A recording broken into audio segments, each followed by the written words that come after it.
has taken over. Let's go. It's Ferrall. Coast to coast. Steaks, chicks, stacks. You and I are going to make a lot of money. It's Ferrall, coast to coast.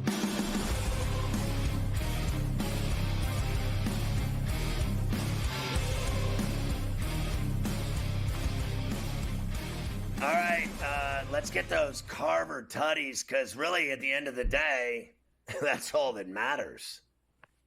Indeed, at least for me, usually on most Sundays, that is all that matters, is that we get some touchdown bets across the goal line. Of course. We all bet your tutties. It's not just good for you, Romeo.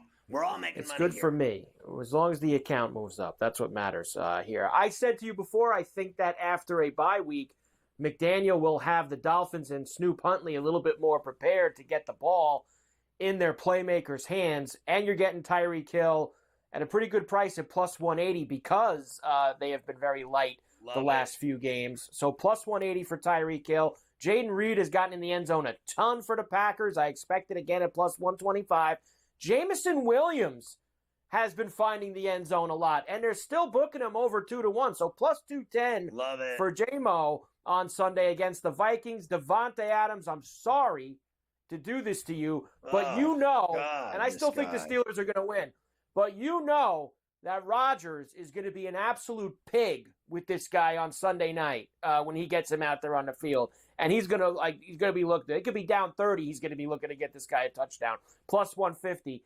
And all the focus now, Cooper's going to be there. Oh, it's going to be Shakir, plus 320 for Josh Allen on Sunday afternoon up there at Highmark as they take on the Titans. A good price for Shakir. So he's back. He's back, and they'll be playing. Shakir's playing on Sunday, yes. And now I didn't put Barkley on there because I usually don't put guys who are minus 170 on the touchdown board on a weekly basis. Even his number to score 2 touchdowns is like plus 350.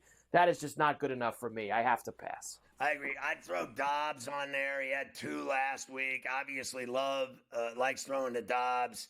I like all the rest of the plays. I think Adams will have one. I think Wilson will have one. I think he'll throw at least 2 against the Steelers. That's my guess. I still think it's going to be a really good game. It's not like I think the Steelers are just going to shut them down. Everyone scores against the Steelers. Everyone scores against the Steelers. Wilson will probably throw a couple. Maybe we'll finally see Pickens get in the end zone as well at that point. So there's your NFL for this week, Scotty, as we get ourselves moving now over to the college side. I believe you have Rich for us to start things off. Yeah, let's hook up with our boy Rich Sermonello. Hey, Scott, let's recap Week 7 in college football. Another great weekend. Back-to-back stellar weekends, thrillers from noon until midnight.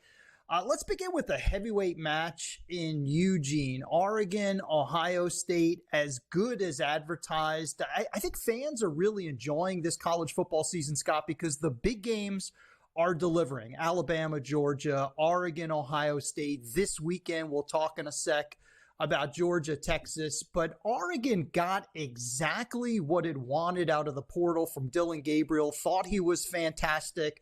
Will Howard over on the other side played well until that bad decision late. But Dillon Gabriel was spectacular. Accurate quarterback.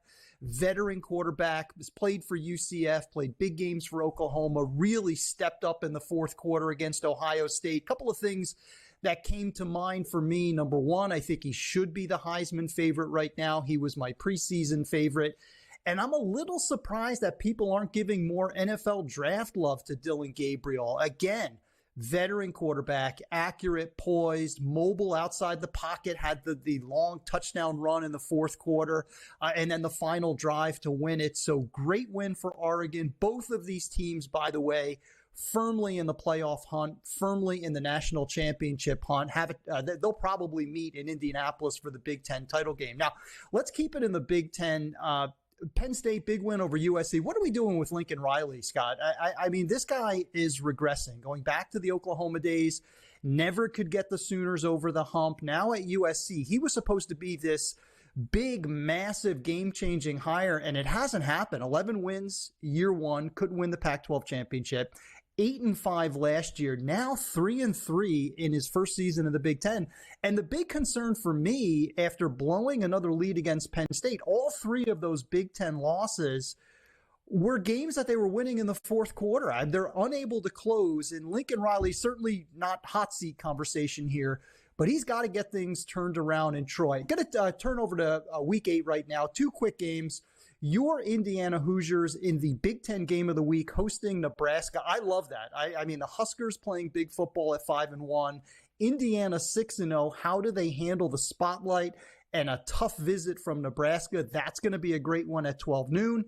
And then the big one at night, Georgia, Texas. Georgia's got to come through. They have not played well in the past month. They have the loss to Alabama.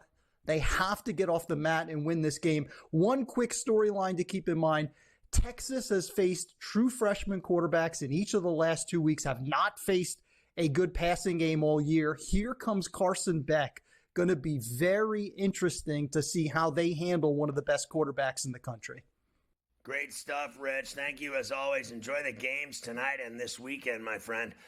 Last night at Lane Stadium, Mike, a good one. It was BC with a big third quarter. They scored 21, got down 7, and then the Hokies ran them out of the building and covered the number, and the number went over. Yeah, quite the game of runs, right?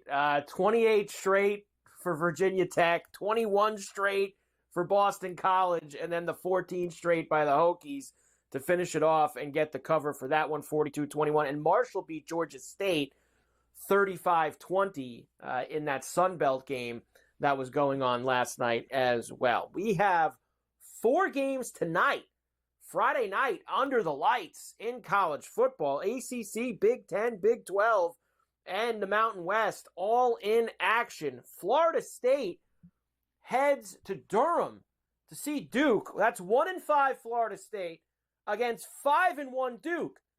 Duke has never beaten Florida State, Scotty. They are 2.5-point favorite. This is at 3 now for what I'm seeing.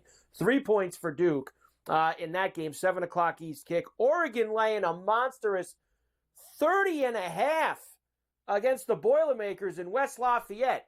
BYU in Provo. And did I hear Coach say to you earlier, there's a chance for some snow tonight in Provo? Did he drop that on you? Yes. The Cougars are 9-point favorites over the Cowboys, and then Fresno State 3-point favorites on the road in Reno against the Wolfpack. Well, I'm worried about the over that I bet on the BYU game. I still think BYU is going to beat Oklahoma State in Provo. They beat everybody in Provo. I'll take that 30 and a hook in West Lafayette. I think Oregon's going to be bored to death playing Purdue after playing Ohio State, and flying to West Lafayette, Indiana is like going to hell. And then I bet Duke, and I laid 3 this morning already. And I already, I actually have action in the Ivy League. I have that Brown Princeton under 50 and a hook. And then I did bet the under in that game. And then Fresno State and Nevada, I kind of lean Fresno here in Reno. 30 is a very big number. I feel like Oregon's not going to be very interested. I think they know they're going to win the game. Remember, didn't they play Michigan State a couple weeks ago on a Friday night at home? And it was like, and they won, and they didn't cover. Through the motions. I could see that again with you. They won 31-10 that night. Yeah, 31-10, 21 points they finished. I could see the similar game. We'll come back. We got the doc coming up next, and then we'll get into the big games for Saturday after that. They are underway at Citi Field. Game 5. Dodgers already and Mets. on first. And he is single to right center for Ohtani as he leads the game off with a hit. And away the Dodgers go against Peterson here as they try to punch their ticket to the World Series here late afternoon in Queens. Yeah, I mean, it is beautiful there. It's 66 and clear. It's a perfect night to get drunk at the ballpark because you're going to need to be drunk to watch your team bend over again and lose the series. 66 degrees. I mean, I'm sure that means Jeter and those guys were wearing gloves. Probably gloves. over on no this. Gloves no today. gloves today? They're gloves men today. They showed up as men. Nice of them. Very nice.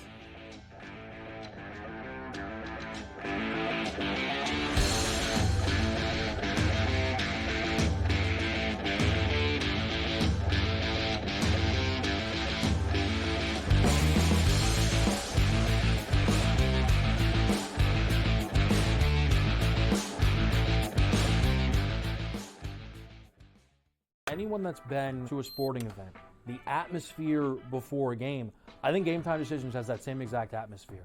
This is our arena.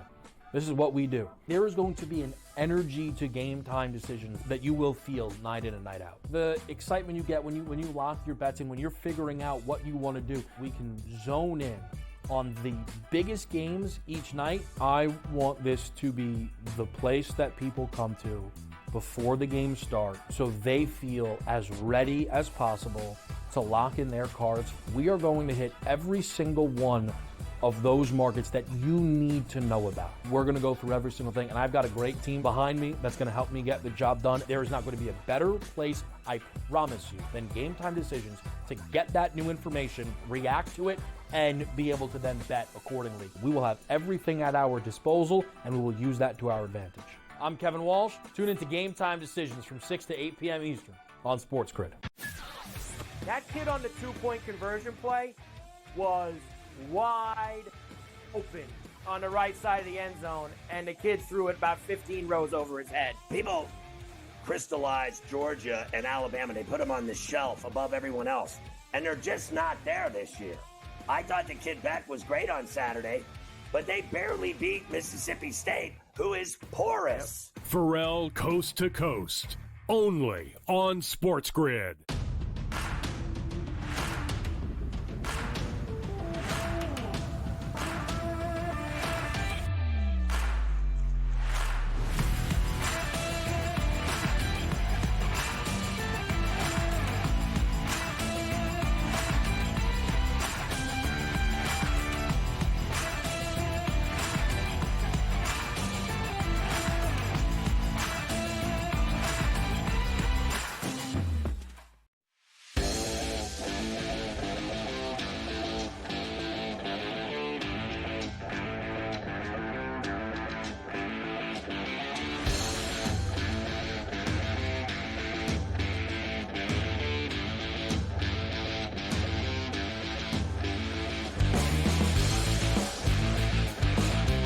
Loves Fridays because they know Dr. Zhivago is going to be on. Dr. David Chow at Pro Football Doc on X from Sports Injury Central. You got to get on SIC.com. It's badass. You get all the scores for guys, injuries, who's playing, who isn't. You know more than all your friends. You can win your fantasy leagues. You can hit your bets.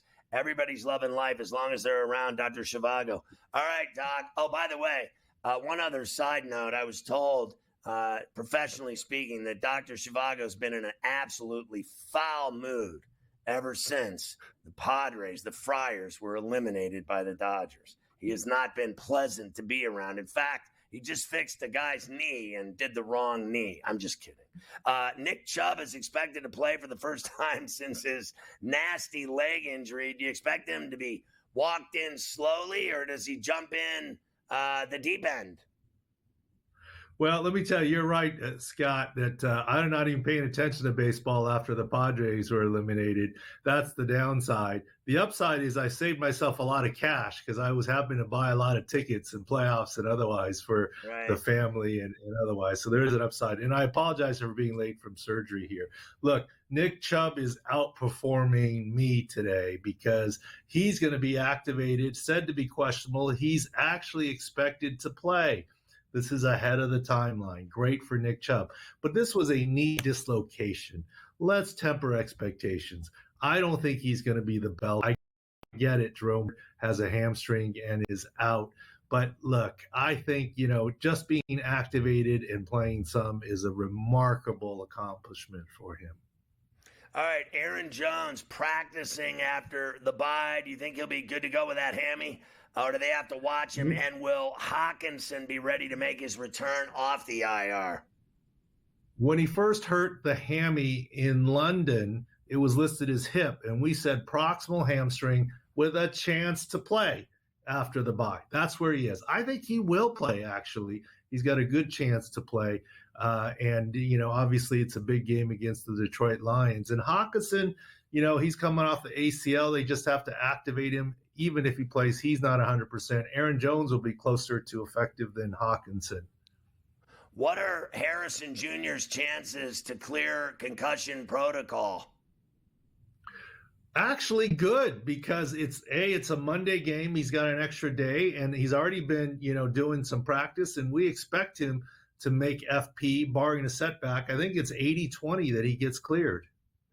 Wicks, Kraft, Watson, and Reed have all been limited for the Packers in practice this week. Which ones will be able to make catches from Love?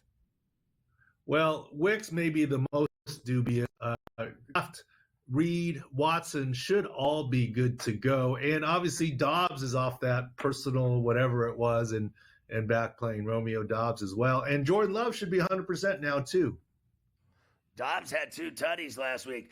Taylor is out in Indy with the Colts, and Sermon has been all kinds of banged up. Will he be ready to carry the rock, or will they need to go further down the depth chart? Sermon will be ready to go. Jonathan Taylor, as we've been saying, was dubious this week. Next week's the first realistic chance. This was the same high ankle sprain that sidelined him at the start of last season, so that's why it takes a little bit. The Chargers have a long injury report. How's their team health looking going into the Monday night game? And what do you know about what they're doing with Harbaugh's heart? Well, first of all, the Chargers are actually getting healthier and healthier. Bosa's the main guy. Obviously, Asante Sam, their number one corner, has been out on IR. But, after the Pittsburgh game a couple weeks ago, they had 5 first-round draft picks potentially out. Their quarterback is back. Both tackles are back. They got Derwin James back off of suspension. They're getting healthier. As far as to their head coach is concerned, I can't say too much because of HIPAA, but he did indicate in 1999 that he had some sort of ablation procedure and something with the heart. And if you Google it, you can see where he was in 1999. And so we all know about that situation very well, but I don't know. There's not a lot I can say. However, this is not an Urban Meyer situation where he needs to retire due to stress on his heart or anything. And as Jim likes to say, he's got an athlete of a heart, and who's got it better than Jim's heart, right? Right, I'm telling you. Will Levis's question, well, are we going to see Rudolph the Red-Nosed Reindeer? We may, because this is a hiding behind health. This is a coach's decision. Do you want to put out a healthy Mason Rudolph or a Will Levis who can play but still has that AC joint a little bit? This is an easy hiding behind health to let the veteran play behind the young guy, but ahead of the young guy without officially benching him. Will Etienne be able to go in London for the Jags Sunday? I think it's going to be Tank Bigsby. I get he's questionable. Obviously, he's in London because he made the trip for the previous game. They stayed over, so there was no travel component. But I think Etienne may be out this week, and it may be Tank Bigsby. Is Crosby hurt, or are they about to trade him in Vegas? Well, I don't know anything about to trade him or not. Tom Telesco is awesome. He's a GM that I know very well. But Crosby is legitimately hurt. He was hurt early this season before any of this Raiders kerfluffle and Devontae Adams trade. So I'll stand behind Max Crosby that he has all season been playing through a high ankle sprain. He has been and is hurt, but has been playing through. And I don't think it has anything to do with the Raiders situation, wins or losses. The Shaheed knee surgery, how significant was it? He's done for the year. Yeah, it was a repair like J.J. McCarthy of the Vikings, their quarterback, their rookie quarterback. And repairs take multiple months, 3-4 months minimum, because you have to wait for healing. So he's out for the season for sure. Real quick, Paul George hyperextended his knee. Kawhi is now having knee problems again. Do you think Kawhi Leonard is done? Well, he'll come back when he wants to, but I always joke around. Right now, the start of the regular season in the NBA is kind of treated like preseason by a lot of vets. So, he missed some, quote, preseason games. Kawhi usually comes back, but on his timetable, and Leonard hyperextended his knee, but shouldn't have structural damage. All right, Dr. Paul George. Dr. David Chow in San Diego. Have a great weekend, Doctor. Thank you. Thank you.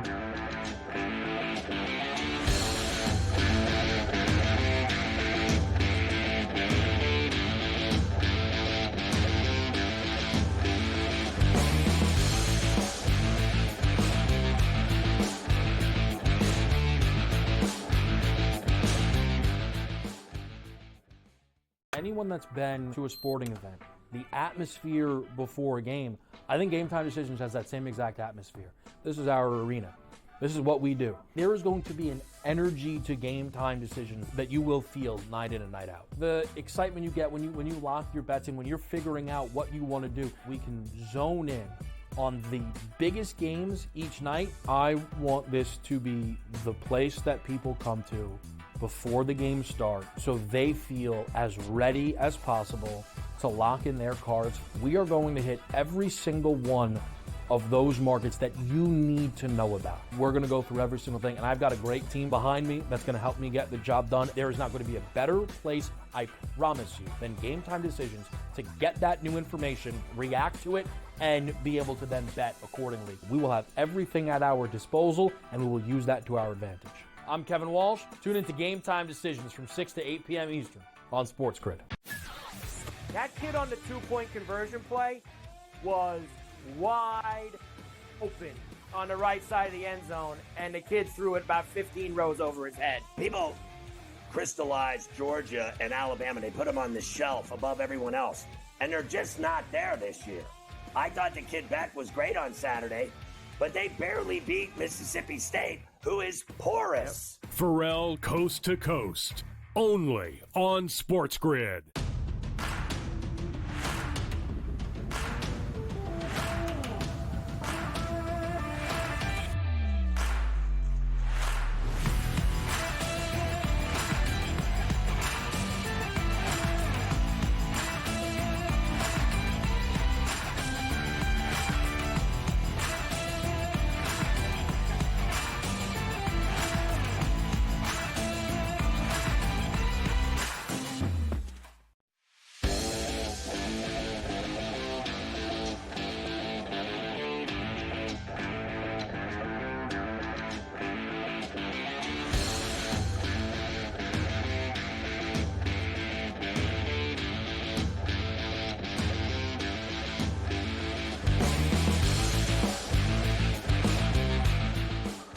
All right, let's go to all these big college football games on Saturday. By the way, the Mets have 2 on, 1 out.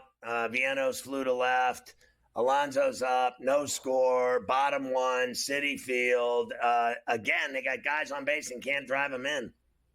And the Dodgers couldn't either, actually, in the top of the first. They had second and third, nobody out, and they could not get a run home. So we'll see if the Mets can actually have a lead since Game 2, which they have not been able to do.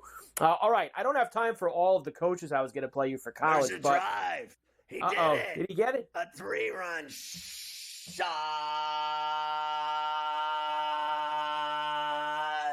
Let's go. Alonso gets one here, so now I'm going to finally see it. Man, did he get that? Wow. He got it. What was even better was when you said, can this pig finally get a home run? And he did it. I know. There it is. 3-run shot for Alonso. Man, that didn't look like it had it coming off the bat, right? Like he kind of golfed that down Mets have this from the series bottom. in the bag. They got it in the bag. They're back. They're back, gonna baby. win 3 straight, automatic. They're the automatic. Never say die Mets. Never say die. Like I was saying, I don't have time for all the coaches, but there's no way I'm going to turn away Kurt Cignetti on a huge Indiana Friday as they get ready to take on Nebraska. Big noon kickoff for the Hoosiers and the Cornhuskers. Here's Cignetti talking about how he's been changing the culture at Indiana. Well, the first thing you got to do as a leader, you got to change the way people think inside and outside the program. And then you got to have a blueprint and a plan. You got to have high standards for everything you do. High standards, expectations, and accountability. And consistency, day in, day out. How you do something's how you do everything. And you have to be fully committed to being the best you can be. Be a great team guy. Those are non-negotiable, Be early, do your best. Improve as much as you can every single day. There you go. Dun, dun, dun, dun, dun, dun, dun, dun, dun. I hope they get it done here on Saturday afternoon. They are 6.5-point favorites. The total's 49.5 now. I love this over. I think that they will get through that number. Let's get it done. I am worried about Raiola.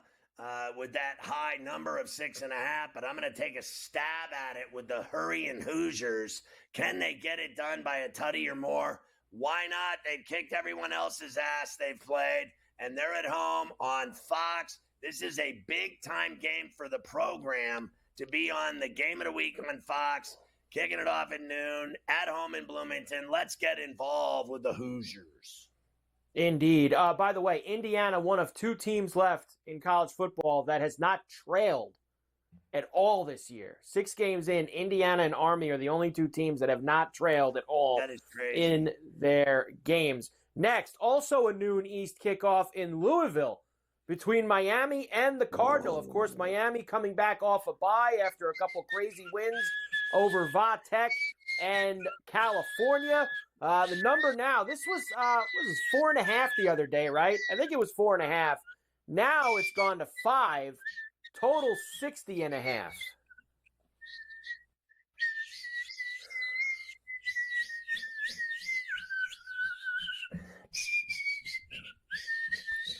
I got the Canes. They got to get it done in Louisville. Give me the Canes to keep it going, stay undefeated, keep their ranking. They got to show up, though. It's not going to be easy. Louisville's tough at 4-2, so I think they definitely have their work cut out for them.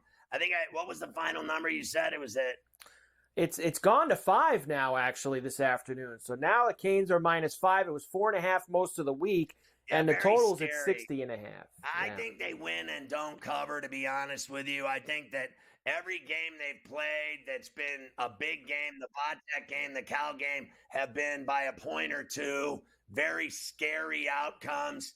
I think the same thing here. I don't think they cover a 5 spot. If they win this game, they win by 2 or 3. Alabama visits Tennessee, one of the 2 huge SEC games this week. Alabama -3, 56.5 is the total. Both teams 5-1. I'm going to go Bama here and lay the 3. I think they beat Tennessee in Knoxville. I think they're flat out better. I think they both have issues. I think Alabama has less issues.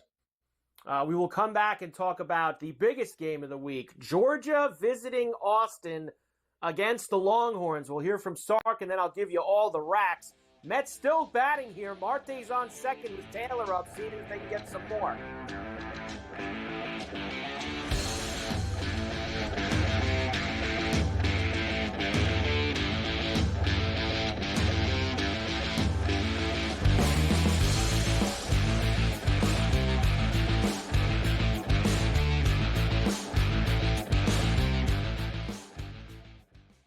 Anyone that's been to a sporting event, the atmosphere before a game, I think Game Time Decisions has that same exact atmosphere. This is our arena. This is what we do. There is going to be an energy to Game Time Decisions that you will feel night in and night out. The excitement you get when you lock your bets in, when you're figuring out what you want to do, we can zone in on the biggest games each night. I want this to be the place that people come to before the games start so they feel as ready as possible to lock in their cards. We are going to hit every single one of those markets that you need to know about. We're going to go through every single thing, and I've got a great team behind me that's going to help me get the job done. There is not going to be a better place, I promise you, than Game Time Decisions to get that new information, react to it, and be able to then bet accordingly. We will have everything at our disposal, and we will use that to our advantage. I'm Kevin Walsh. Tune into Game Time Decisions from 6 to 8 p.m. Eastern on SportsGrid. That kid on the 2-point conversion play was wide open on the right side of the end zone, and the kid threw it about 15 rows over his head. People crystallized Georgia and Alabama. They put them on the shelf above everyone else, and they're just not there this year. I thought the kid Beck was great on Saturday, but they barely beat Mississippi State, who is porous. Ferrall Coast to Coast, only on SportsGrid.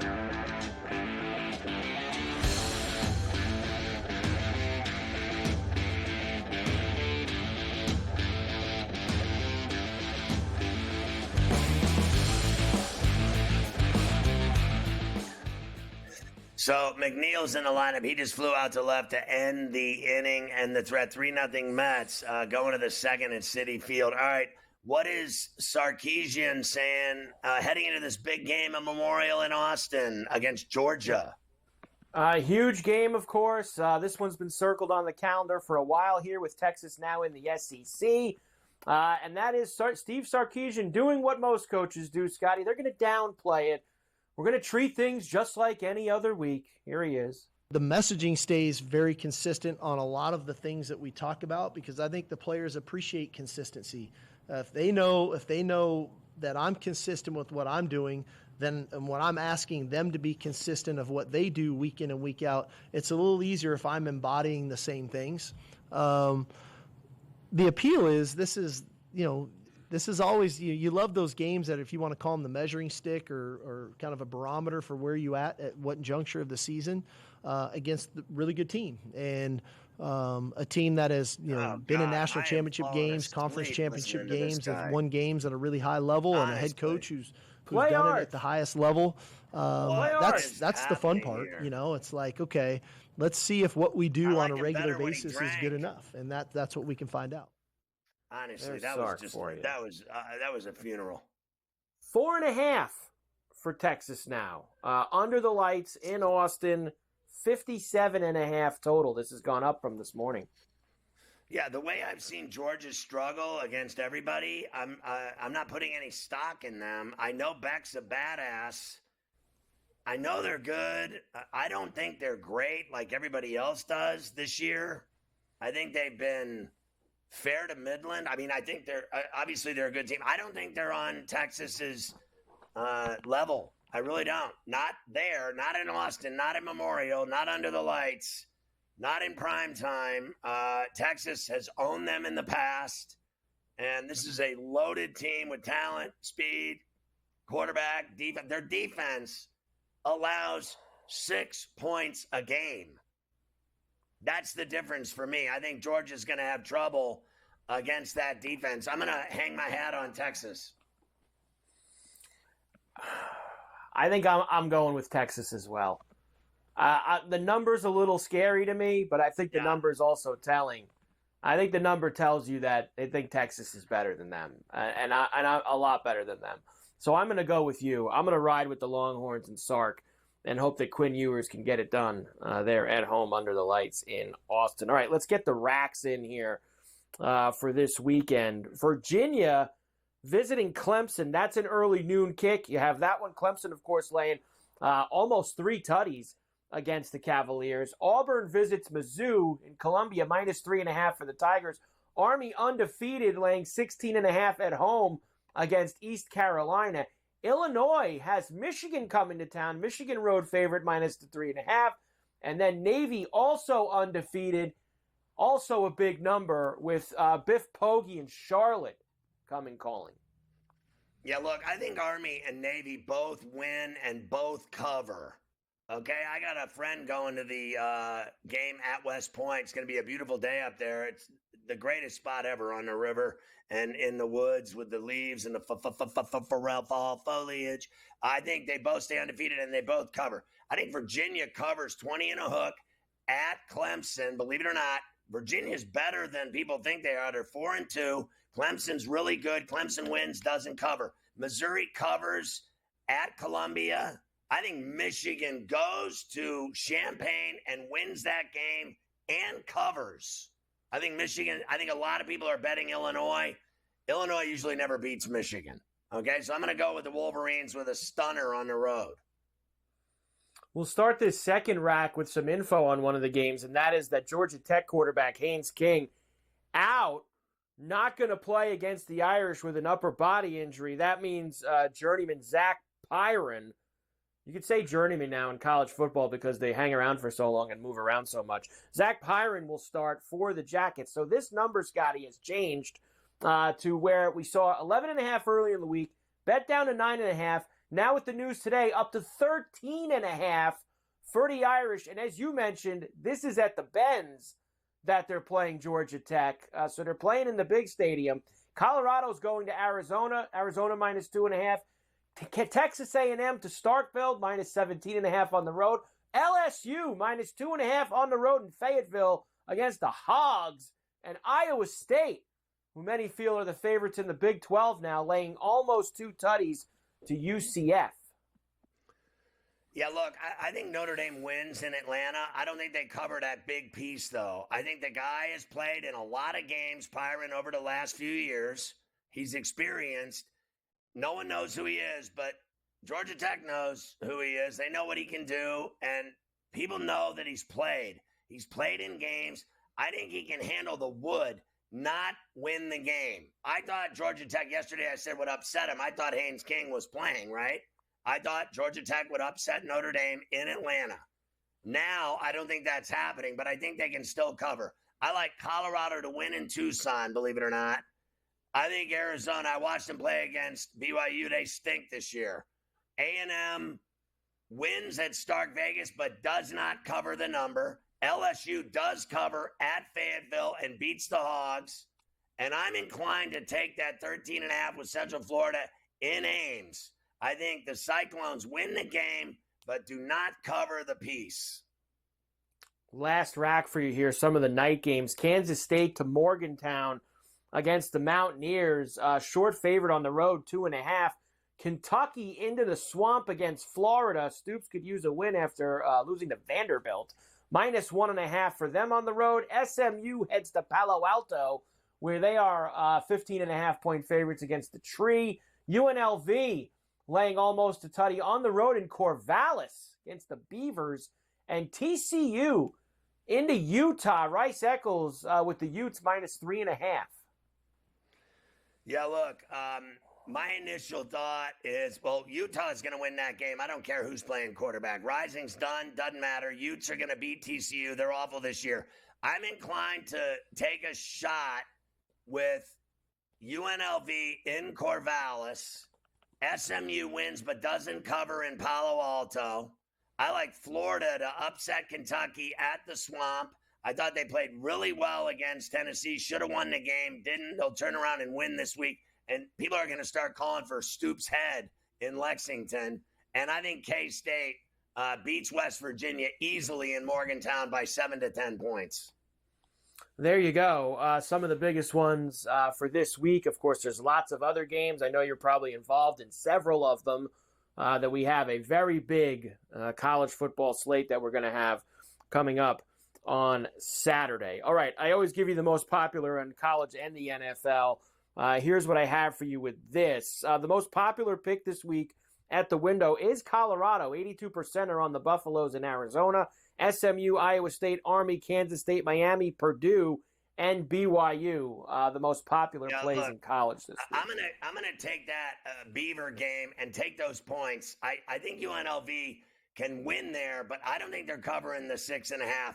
The Beavers are better than, they remind me of, they're 4-2. They're like Virginia. They're not bad. And they're at home in Corvallis. So I'm going to take those points against UNLV. So, look, all these games, I'm on, I don't think Miami covers the number. I took that Purdue. I did the BYU. I did the Army. I don't think Iowa State's going to cover. I think they're going to win. I don't think SMU is going to cover. And I told you I like Colorado to win outright. There you go. College football going to be a huge weekend for us here. Pitt is going to hire Tennessee's Alan Green as their athletic director. So there's that wild pitch here from Peterson. Gets a run in. So 3-1, Mets lead the Dodgers, top of the second at Citi Field. Now a man on second and 2 out for Ohtani. Yeah, look, I think Alvarez has been terrible in this series, both behind the dish and with the bat, even worse.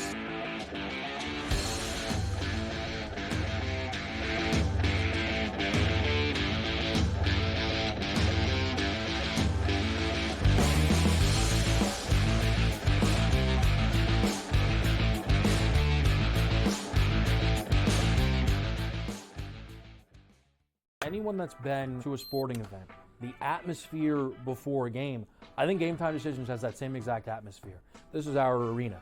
This is what we do. There is going to be an energy to Game Time Decisions that you will feel night in and night out. The excitement you get when you lock your bets in, when you're figuring out what you want to do, we can zone in on the biggest games each night, I want this to be the place that people come to before the games start so they feel as ready as possible to lock in their cards. We are going to hit every single one of those markets that you need to know about. We're going to go through every single thing, and I've got a great team behind me that's going to help me get the job done. There is not going to be a better place, I promise you, than Game Time Decisions to get that new information, react to it, and be able to then bet accordingly. We will have everything at our disposal, and we will use that to our advantage. I'm Kevin Walsh. Tune into Game Time Decisions from 6 to 8 p.m. Eastern on SportsGrid. That kid on the two-point conversion play was wide open on the right side of the end zone, and the kid threw it about 15 rows over his head. People crystallized Georgia and Alabama. They put them on the shelf above everyone else, and they're just not there this year. I thought the kid Beck was great on Saturday, but they barely beat Mississippi State, who is porous. Ferrall Coast to Coast, only on SportsGrid.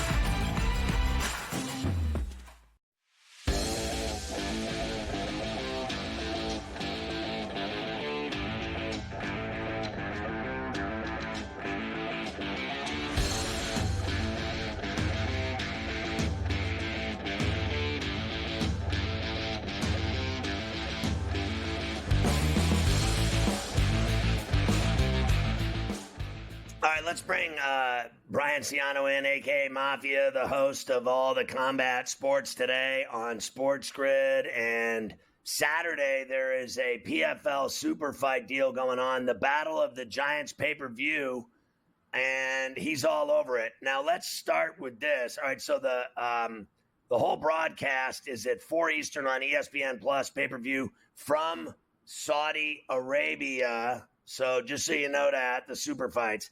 And I want to begin with Ngannou. He's back in the octagon where many believe he belongs.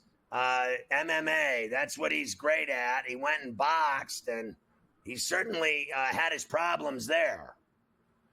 Yeah, he did, Scott. I mean, obviously that first one, he had that, decision loss to Tyson Fury, which people kind of got caught off guard. Some people thought he might even won it, and that Fury kind of got given that one. So he got a little confidence, said, okay, well, now I'm going to go and Anthony Joshua, and then got dropped in the second round. So it's been, I think, 3 years since we saw him fight Cyril Gane in his last MMA fight, winning that UFC title. Now he's come back. He had those 2 fights of boxing, which he took time to train for. Had some time off, too, because, unfortunately lost his 15-month-old son. You love the name after Kobe. His son took him to the hospital twice, once in Cameroon, once in Saudi Arabia, had some malform on the brain that they didn't diagnose, and unfortunately ended up dying earlier this year right after that Joshua fight. So he thought about quitting. He thought about hanging it up, but he decided that he didn't want that to be the reason he stopped. And he's coming back here. This is his first fight in MMA, first fight for the PFL off that mega contract he signed against Ferreira, their champion. This guy who, people might remember him a couple of years ago when he lost to Verdum. Well, he actually got the win against Verdum, but it was returned to a no contest because the guy tapped out and the ref didn't see it and let it go. And then later on ended up knocking out Verdum. But now he's 13-3, won his last 4. He is the champion, the PFL. And Ngannou's going to come in here in his first fight and see if he can take that belt and get back to his ways as the Predator. I mean, honestly, now I'll give you this. You talk about Ferreira, how he won, if he won at all, and then he's been winning ever since. But who is he fighting? Now he's fighting this monster, and I know nothing, but I do know that guy's going to kill him. That's what's going to happen. The odds definitely shade that way. I mean, minus 325 for Ngannou. His last fight was against Bader. They had that, like the Bellator PFL champions versus each other after the 2 companies merged. But obviously we know Ryan Bader's really a light heavyweight that's just messing around in heavyweight, because they want to cut weight the last couple of years. So this guy's 6'8", huge. One of the guys, bigger guys that Ngannou's ever going to fight. But I'm with you. He has not fought that level of competition. I know some experts are picking him to get the upset. I'm not doing it. I like Ngannou, That's too rich for my blood, though. So I'm going to try over 1.5 rounds at plus 172 because we saw him against Gane use that grappling that we never saw before and just dominating for 5 rounds with that. I think, his first fight back in a couple of years, we use that. We see him take him to the ground a little bit, avoid those big shots. I also think, for me, that it's going to end they think it's going to by KO. If you want to splash it for points, you can. I'm going to say that it ends in either 2 or 3. These are 2 heavyweights, 2 guys that like to go for the finish. I think it ends in 2 or 3 plus 260. And, we can hit the plus 172 on the over 1.5 and take all that edge, or take a little extra juice and say it ends in those middle rounds there. All right, so let's move on to the chick featherweight fight with Chris Cyborg back at it. Yeah, you want to talk about legends. There is no one better probably in the women's division ever. Maybe you could talk about Amanda Nunes because she did beat Cyborg when she had that brief run in the UFC. But Cyborg, the 39-year-old, is 27-2. Her only loss in MMA is to Amanda Nunes. Pacheco's tough. She's only 30, although she's had 27 pro fights. People might remember her from her run-ins with Kayla Harrison when she was in the PFL. She lost those first 2, got revenge in the last one before Harrison left the PFL, and now has won her last 10 fights in a row over the last couple of years. So she's been on a roll. But again, not fighting the level of Chris Cyborg. Cyborg is actually an underdog in this one, if you can believe it. Plus 116, I'm sorry. You're going to give me plus money with the baddest women to ever step in the cage. I'm going to take it for sure. And you can even get her a KO, TKO to win by that at plus 240. I mean, there's no way that you're going to be plus money with Chris Cyborg, and I'm not going to take that shot. Honestly, she is going to kill this chick. I mean, she is the devil. You don't mess with this chick. She can beat up men. All right, what about the middleweight fight with Johnny Eblen and Fabian Edwards? They've fought before. Yeah, they both had one fight after their first fight that they fought for Eblen's title. Eblen is the Bellator middleweight champion, and it was an interesting fight. Very cautious. Both guys kind of using a lot of kicks, not a ton of punches through the first 2 rounds. Eblen was a big wrestler. He was trying to take Edwards down. Edwards did good to fight those takedowns. Obviously, with the experience of being Leon Edwards' brother, he has high-level training partners. But then all of a sudden, the 3rd round, Eblen catches him with a nice right that drops him, jumps on him, and finishes him off. I don't see it going the same way. I see it that Eblen wins it, and the book does too. Minus 400 favorite, and that's dropped down from where it was. It was like minus 650 to start. People are taking a shot on Edwards. I'm not. I'm going with the champion Eblen. I think he wins it again. But this time I think it goes back to where both these guys are more comfortable. Long distance fight, going the distance, where it's going to end in points on minus 115 either way. If you look at the total rounds, it's set at 4.5. So obviously the book thinks this is going far as well. You could also get a little bit less, money that you're laying out there if you're going to go Eblen in 4-5 or by decision at minus 110. That sounds like a really good fight then if it goes 4 and 5, better than the other ones. Let's move on to the last one that you're going to be betting on, which is the McKee-Hughes fight. Yeah, AJ McKee, a guy that we've known, had on this show before, this time in Bellator, former champion down in featherweight. He's fighting Paul Hughes. He's a tough guy. This Irish fighter. He's got 12-1 for his career record. But again, it's who have you fought? You have not fought the level of AJ McKee. And it's a short line for AJ McKee, minus 176. I talked to Ian Parker, who does a lot of the betting on PFL. You see him on other networks. He thinks it should be 3-1, and it's only minus 176. I'll take that. If you really don't like laying the juice, you want a different way in order to get some better money value, then you go McKee by points for me at plus 155. But even at 176, you're getting value because it should be 3-1, maybe 4-1, because Hughes has not fought anyone on the level of AJ McKee. All right, so again, it all starts at 4 o'clock in Saudi Arabia on Saturday. 4 o'clock Eastern because it's going to be on Saudi time, so it's going to be nighttime there, but 4 o'clock Eastern here. In the U.S. here, it's ESPN pay-per-view. Other areas, it's DAZN, so make sure you check it out. It should be badass. All right, the Combat King himself, Brian Ciano. Great job, Mafia. Enjoy the fights.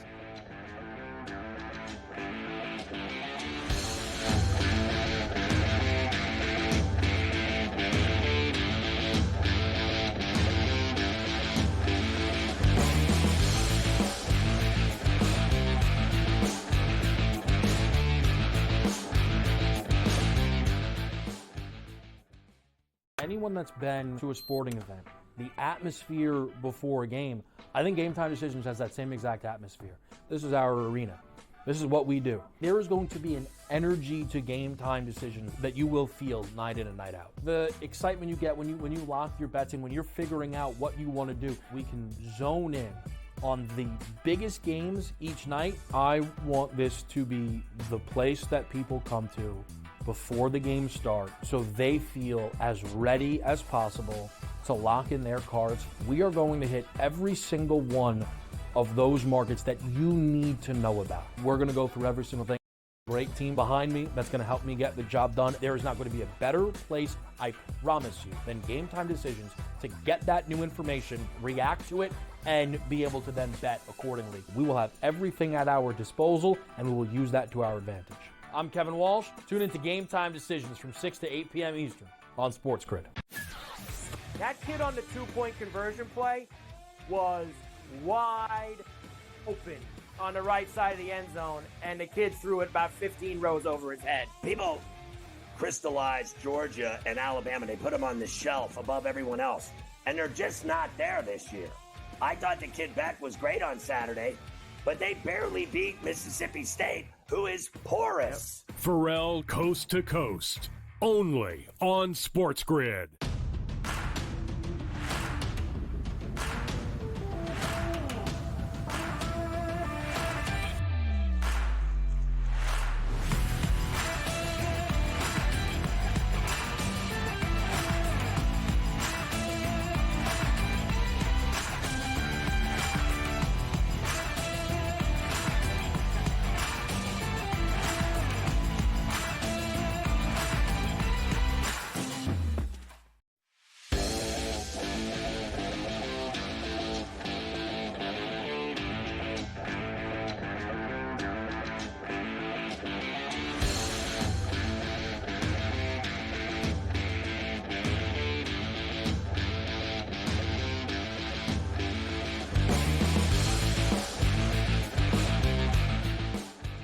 Everybody loves leftovers. Everybody does love leftovers. Of course, if you remember yesterday, we gave you that story about Tony Bennett retiring as the head coach of the Virginia Cavaliers. Here he is this morning at his press conference, guy. It's not got nothing to do with health. It's got to do with the state of college athletics. You know, this game, I think it's right for players, student athletes to receive revenue. Please don't mistake me. I do. I think it is. But the game and college athletics is not in a healthy spot. It's not. And there needs to be change. And it's not going to go back. I think I was equipped to do the job here the old way. And that's who I am, and that's how it was. And my staff has buoyed me along to get to this point. But there needs to be change. It's going to be closer to a professional model, Coach Carlisle. I think it is, where there's got to be collective bargaining. There has to be a restriction on the salary pool that teams can spend. There has to be transfer regulation restrictions. There has to be some limits on the agent involvement to these young guys. And there are good agents and there are bad agents, and they're driving some of this stuff that we're in. And I worry a lot about the mental health of the student athletes as all this stuff comes down. And it's sometimes when you're in it, you have to step away, and maybe I can be an advocate for the student athletes and the coaches to get the changes. You know, that was so unbelievably poignant, and I thought he made a lot of fresh comments that need to be heard, and I think what he's doing is brave, that he's walking away from the bullshack that college sports has become with the haves and have-nots and agents and paying these kids millions, and some get all this money and others get nothing. I think it's a joke. I think it's ruining college athletics, and so does he. That's why he walked away. I don't blame him. I don't blame him either, and I think others have. He's just the first one to admit that's why. I think other guys have done it too. Saban. I think that's the same reason Chip Kelly left UCLA. He just wanted to go coach, and he went to go be an offensive coordinator. They don't want to deal with the nonsense that what college athletics have become now. The Penguins are going to start rookie Joel Bloomquist tonight. That's because Tristan Jarry has been awful, horrible so far for them. Here's tonight's games. That game will be Hockey Night in Pittsburgh at the PPG right now. Carolina and the Penguins at the PPG. Carolina, the road favorite tonight. You also have San Jose, Winnipeg, Anaheim, Colorado this evening. Yeah, I kind of like the Canes to go in and beat the Penguins tonight. I like the Jets at home. I like the Avs at home. The Avs haven't won a game, but they will tonight.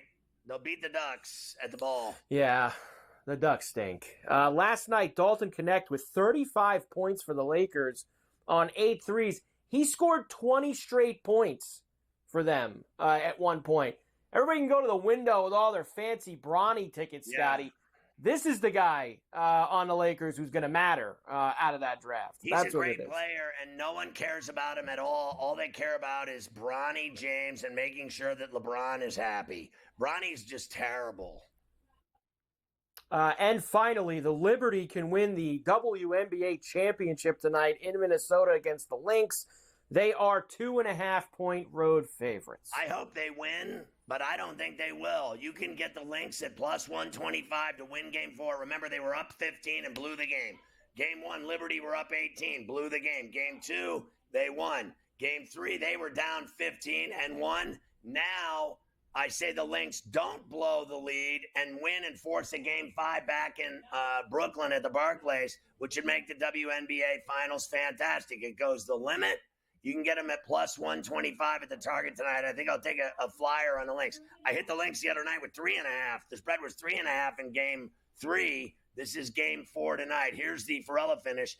Jay Cutler's mugshot looked fantastic today after being arrested for DUI and gun possession in Tennessee. My man looked all kinds of strung out. OHL cooperates with a sexual assault investigation in Toronto against 8 former players. What is with the constant sex abuse scandals in hockey? I mean, what is going on in hockey? I mean, every time you turn around, somebody's getting raped. Dennis Eckersley's daughter avoids jail after she abandoned her baby in sub-zero temperature in the woods. She gets off.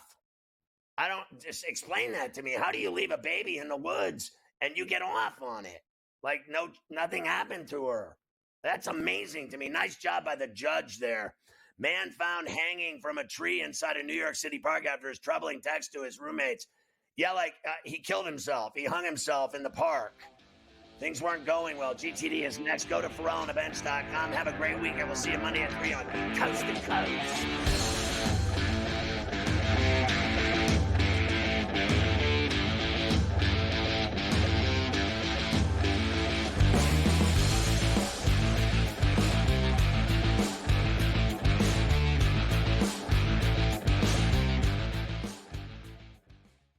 Sporting event. The atmosphere before a game, I think Game Time Decisions has that same exact atmosphere. This is our arena.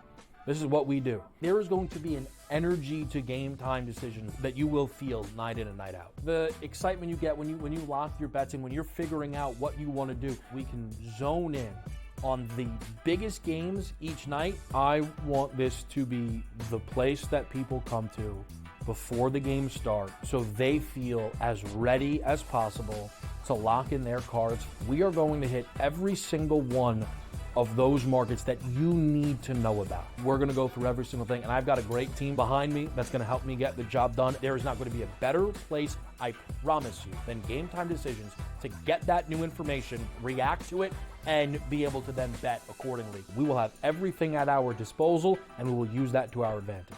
I'm Kevin Walsh. Tune into Game Time Decisions from 6 to 8 p.m. Eastern on SportsGrid. Your gut says Miami is going to win, and you should take the over. Your gut also said your NFT selfies would only go up in value. They didn't. But your head is on SportsGrid and knows the QB is in concussion protocol. The backup has a 45 QBR against the zone coverage. The New York D has the most sacks in the league. So yeah, trust your head. It's smarter to be on SportsGrid. After a very promising start to this season, could it be already done for KC's wide receiver, Rashee Rice, attempting to make a tackle after Patrick Mahomes threw an interception? We're used to teams saying, we don't know, MRI. Here, Andy Reid's being a little more honest. He's leaving hope alive, but I think they already know, which is really, really too bad. The Early Line, only on